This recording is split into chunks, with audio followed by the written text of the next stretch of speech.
Hojik nakalan ki divorce tawi wafam asida ngathoinagi haining ba kari. Yes sir.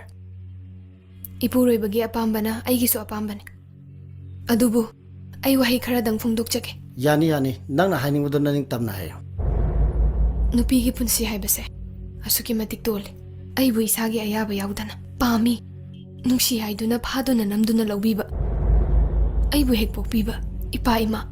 Ichil inaw pumnamak nasu. Nupi oibigi. Ikai khumnaba manglabini haiduna. Thamoy masak khangnajiba nupaduda. Ai bu namduna luhongbiba. Nuhonglaba matung. Aigi ipuroiba makna thokhanba thawdok amada.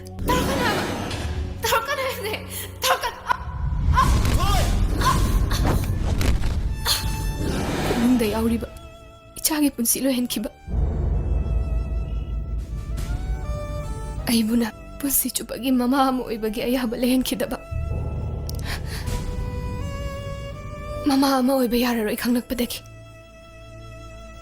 Aibuna kainaba pamlakpa. Aibu otbiba. Naibiba. Phubiba. Ngasina ipuroibana aiga kainaba pamlaba. Masibu nupi oibi akhoi laibakla.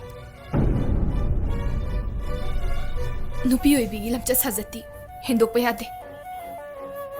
Loina bi laikhidraba nupa amagi damaktadi.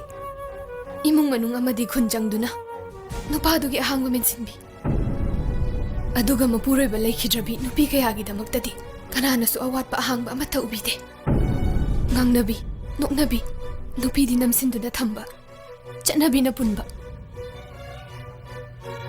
Nupi singmak nasu adum masana yajaba. Nupi na nupi busu hanta na yengba. Masira, nupi ay bigi punsi. Masira, nupi ay bigi punsi. Timbema, nga mo ko mating bang.